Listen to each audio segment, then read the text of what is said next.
boonsisu qabna aadaa. Ayyaanni yookaan dhufe sirbara gadaa abboonee nama boonsisu qabna aadaa. Ayyaanni yookaan dhufe boruu kannaa dabarsine.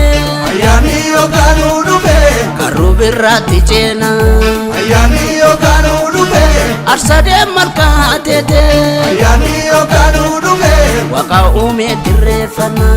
ayyaanni እሺ ገለቶማዳ መቃን ኮ ታሪኩ አዳናን ጀዳማ ገይኖ ጂኪያ ሴልስማን ኦካን ጉርጉርታራን ጅራ ይችላል አኩማ አርጋ ጅርተን ካን ዱባ ኪያራትስ ፎንዱራ ራትስ ካን አርግተን ካን ሚዳን አኩማ ዱራን ዴሳ ቱር ጣፊስ እንቀምና ሽንኩርቶን እንጅሩ ዘይቲ ማ ዳማ አሲ ፎንዱራ ካና አኩማ ለውዞት እንጅራ እንዳቆንለ ሮኦታ ኦሎታ ቆፔስኔ ጅራ ገቲን አኩማ ቤካም ወልዳን ከኝ ድሩማዩ ገቲን ሳ መዳለማ ካነ ጫላሙ ገባ ፋሲጋ ኦካን du'aaka'uu gooftaa Yesuus Kiristoosiin sababa godhachuudhaan gatii gadi bu'aan naannoo kanatti akkasuma kastamaarota akkasumas warra nu biraa bitaa turan dambanyoota keenya isaaniif gatii gadi bu'aan gadi dhiyeessinee jirra jechuudha.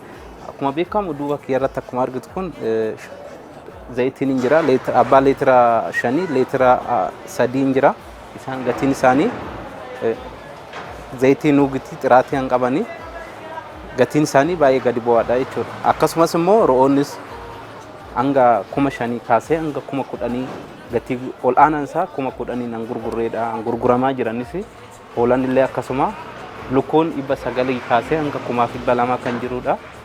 Akkasumatti gurguraa kan jirudha. Shunkurtii akkuma nu duubatti ilaalaa jirtu shunkurtii goggogaadha.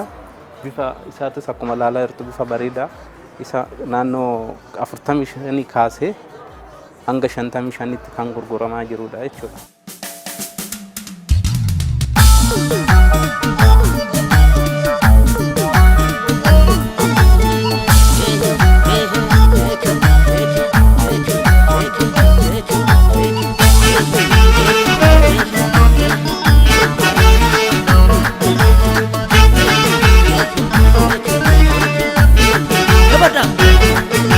Ayyaanni yookaan dhufe sirbara gadaa abboonee nama boonsisu qabna aadaa. ayyaanni yookaan dhufe sirbara gadaa abboonee nama boonsisu qabna aadaa. Ayyaanni yookaan dhufe sirbara gadaa abboonee nama boonsisu qabna aadaa. Ayyaanni yookaan dhufe sirbara gadaa abboonee nama boonsisu qabna aadaa. Ayyaanni yookaan dhufe boruu kannaa dabarsine. ayyaanni yookaan dhufe karru birraatti ceena. ayyaanni yookaan dhufe arsadee malkaa teete. ayyaanni yookaan dhufe waqa uumee dirreeffannaa. ayyaanni yookaan dhufe gagagaara uruufasi. ayyaanni yookaan dhufe magariisa midhaasite. ayyaanni yookaan dhufe nooru yaqamne.